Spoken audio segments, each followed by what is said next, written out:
problem with us is that we get a little bit spoiled, you know. We're expecting fishing to be dynamite, and we're expecting to catch giant fish every time now because we've seen the place deliver.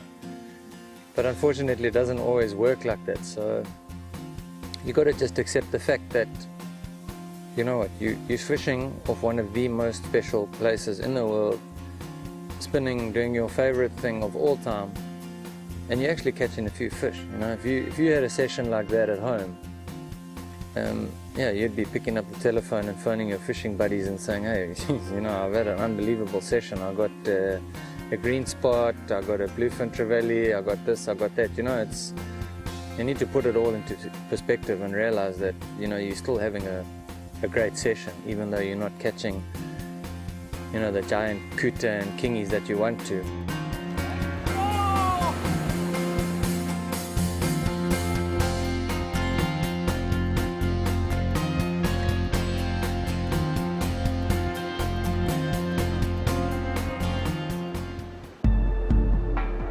Madagascar is an island country in the Indian Ocean, off the southeastern coast of Africa.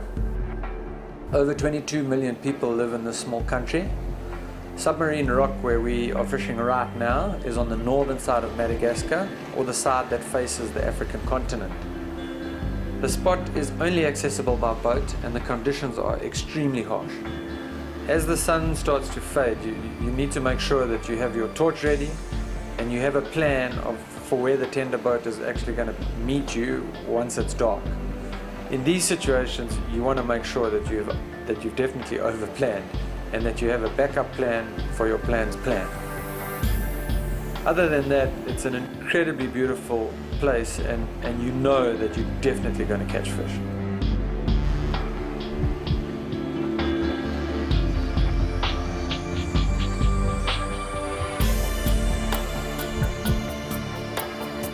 For fishing to offer the best results, it's all about putting yourself in the best spot at the best possible time, which is right now. Yeah, it's absolutely incredible when you start a session like this. The anticipation and excitement builds, and you know, as the tide starts to drain, you know that at any second the bite is going to start. You've gotten everything ready, your backup outfit is on standby, you've got spare leaders, you know, you've got the few lures that you want to use are out and ready. It's a hell of a feeling. When the bite starts, I mean, it's the most incredible thing ever. I mean, any thoughts of being tired or hungry, I mean, those are out the window, and in the moment, nothing else besides catching fish actually matters, and there's absolutely no outside world, it's just this moment.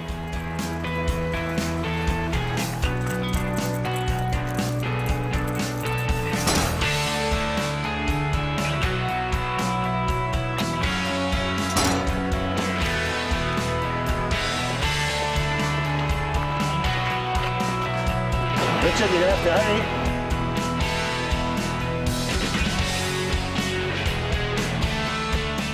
Yeah, when you're moving around these rocks, you know, you need to be able to dance like Lionel Richie, really. I mean, it's you know, half your brain is concentrating on fighting the fish and making sure that you don't lose the fish, and the other half of your brain is coordinating the rest of your body and your feet so that you actually don't fall on your face. One of the most critical factors at this particular spot and fishing it on this tide is that you need to actually turn the fish and get the fish's head turned towards you. Because what it's actually doing is it's trying to go around the point. And if it makes it around the point and you can't stop it, you're going to get cut off. At the edge of the rocks and on the point, there's a very serious shelf, which, you know, you'll get cut off at a heartbeat. So that's the key thing here, is to turn the fish's head so that it can't go around the point, and then you'll get to land it.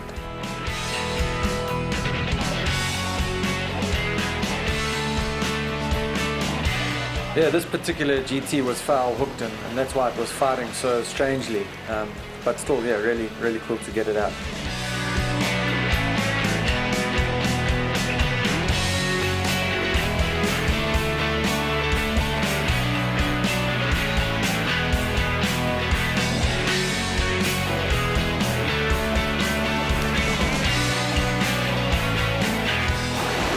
it was cool. I was having a little bit of a... I thought my lure wasn't swimming properly, and yeah, made a little minor adjustment. You can see that's the same lure I got the big GT on yesterday, so it's taken a little bit of a hiding, but it's still delivering, so all good.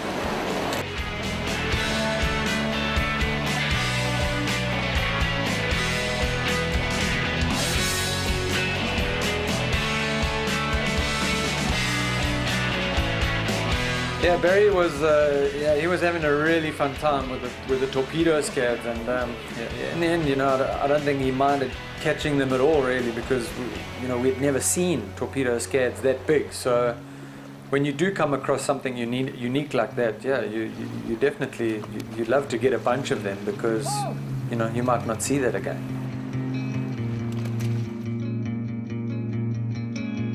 Torpedo scad, yeah.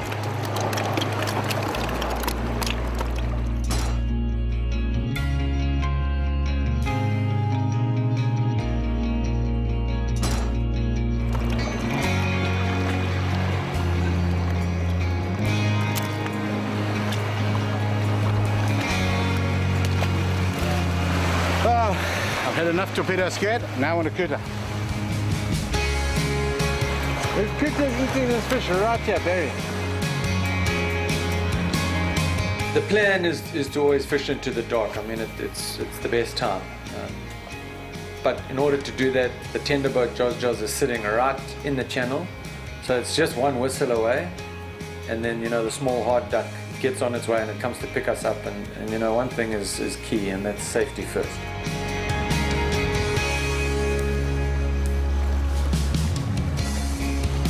I think it's another one of these scads.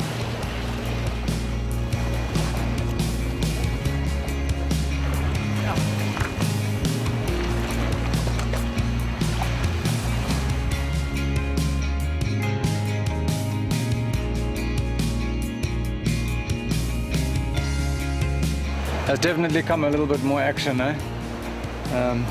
That's the perfect time. Still Peter jumping, but geez, they're still eluding us, which is a little bit disappointing. But yeah, hopefully it's not all over. It's not over yet.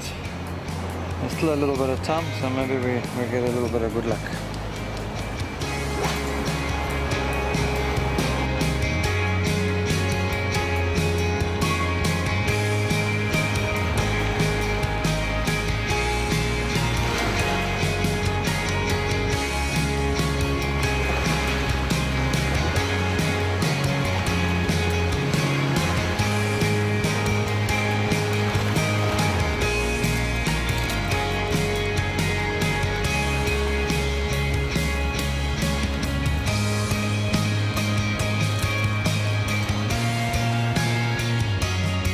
Yeah, it's a funny thing, and it always makes me laugh, because no matter what the circumstance, there's always time for one more cast.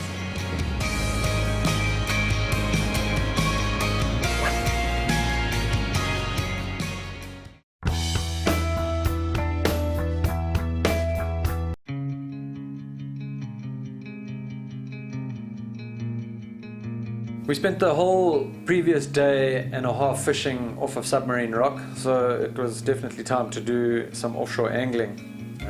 Yeah, it's incredible. The sun on your back, a great boat to fish off, good company, and the whole day before you. This is, just how a fishing trip's meant to be.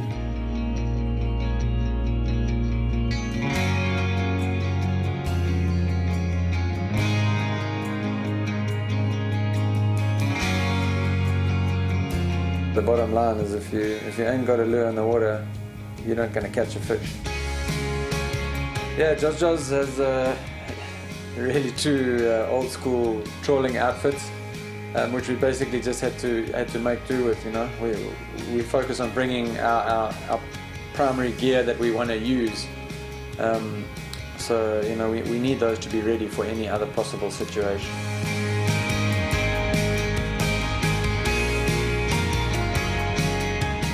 Yeah, when we got out to the spot, we wanted to fish, but the wind the wind was already howling. the boat was rocking all over the show, so you know it was really hard to get the right drift over the reef. But you know we had a go anyway, and yeah, I was fortunate to pick up a really cool green job fish. But yeah, you know, super hard going. Lots of concentration, you know, to keep your balance and not fall. But yeah, not the funnest conditions, but fishing nonetheless.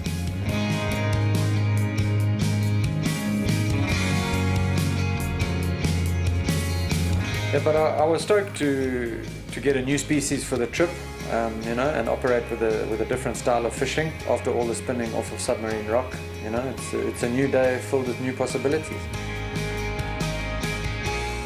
Yeah, that was a pretty exciting session. We had a bad start in the morning. The intention was to go out deep and do some serious jigging, and the further we went, the worse the sea condition became.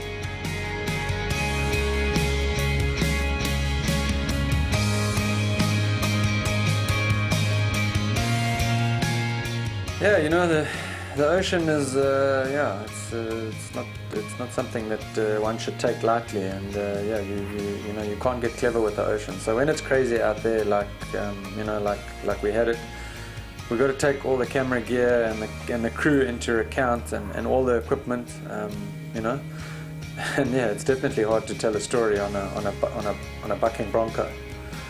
Yeah, we obviously, you know, we've got a few days left. So yeah, we need to be mindful and ensure that we don't destroy all the equipment, that we can, you know, see our trip through to the end. Eventually it deteriorated to the extent where we had to abandon the exercise. We always sort of hatch a plan of what we're going to do and what we want to try, and on this particular morning we had decided that it was an interesting place that would be worth having a dip at for some, you know, deep vertical jigging. But yeah, needless to say, our friend Neptune and the ocean weren't playing their game. It was a little bit too topsy-turvy out there, so yeah, we hightailed it out of there and we headed back to the safety of the of the island so that we could hang in the lee somewhere.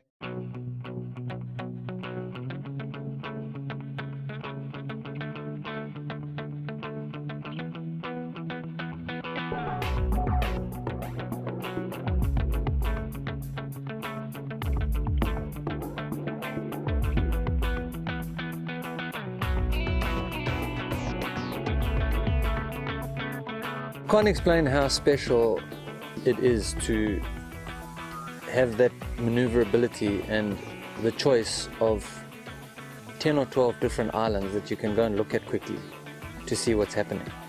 It's actually mind-blowing, and it's like being a kid in a candy store. You know, at each place you pull up at, you're never sure what you're going to get.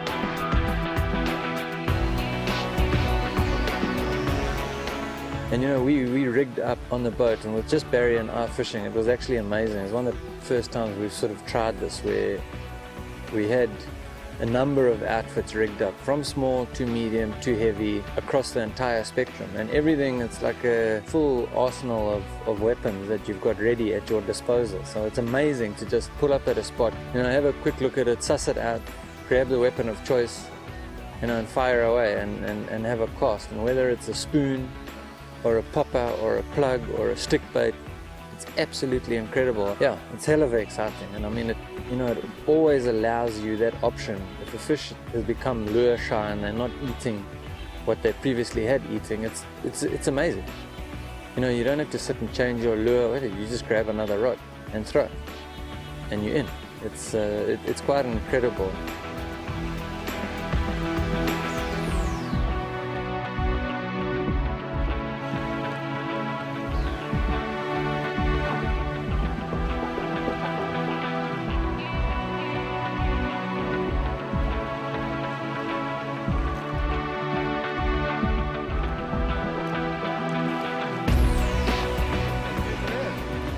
And by the time we came back in, we were pretty much done, because it was past prime time by a long shot.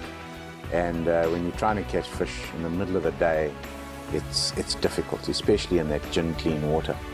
So it was quite surprising when, you know, we'd been around and all that was really interested in anything that we threw was a couple of long toms.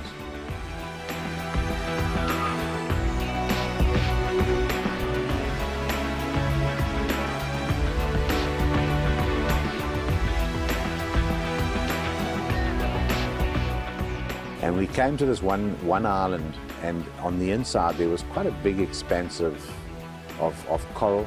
But again, you had this kind of draining tide, water running away, which seems to be something to look out for here.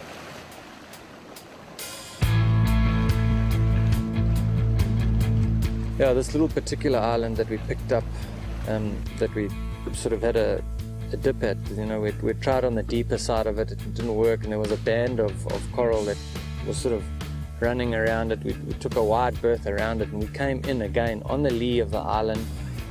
Beautiful and calm, crystal clear water, and we saw the fusiliers, and then we knew that, you know, there was a good chance that we could get a fish here. Always hoping for a big fish. We had a lot of nice smaller fish.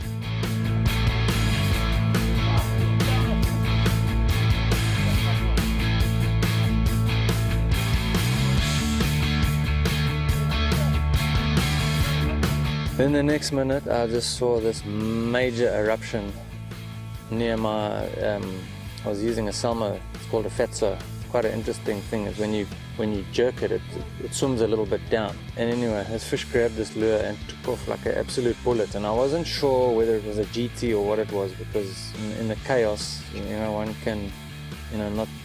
can sort of lose sight of what really happened.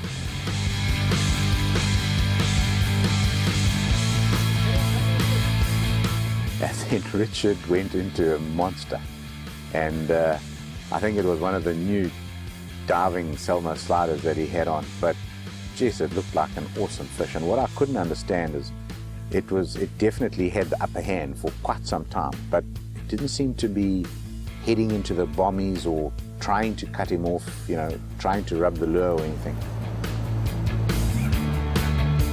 Try to get on top of it.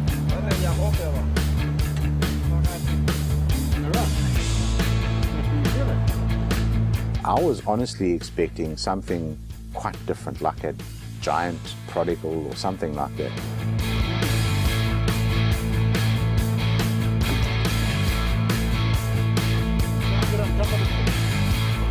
Anyway, this thing made a beeline towards the island and the rocks, and I thought, oh, cracky, this is a big GT, and it reefed me, and needless to say, I kept putting pressure, and Barry was saying, no, you've got this fish, he's not in the reef, you would know, he would have been cut off already. Anyway, I fought this thing, and yeah, I was trying my best to keep on top of it, but this thing was giving me a serious hiding for a little while, but eventually I got on top of it, and yeah, much to our amazement, it was a black-tip reef shark. Lo and behold, it was Jaws. It was amazing. That reef shark, it was a black-tip reef. He'd obviously seen this lure and just decided this was his lucky day, because when he ate it so deep that the lure actually came out. It was hooked into his stomach, and a shark has the ability to actually throw its stomach out pretty much like a marlin does. So as soon as there's an irritation, he'll actually throw it out of his mouth. And that fish had actually done that, and when the lure had come out the mouth, it had also gone and hooked on the side of the mouth.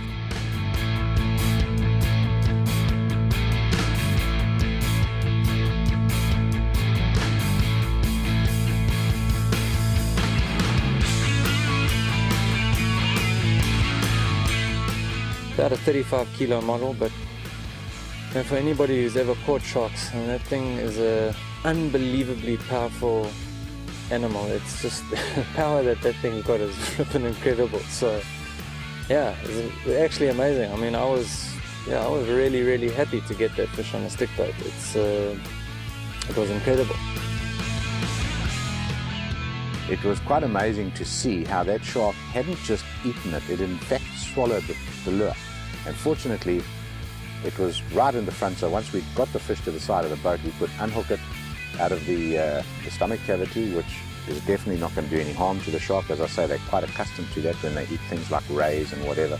That's often perforated. And then get the other hook out and off he went. But he was a pretty aggressive shark. I mean, you could see he was aggro. In fact, one time he looked like he was having a go. He was pretty peed off. He was going to bite something if he had a chance. And yeah, that was a very, very memorable little afternoon on that particular island.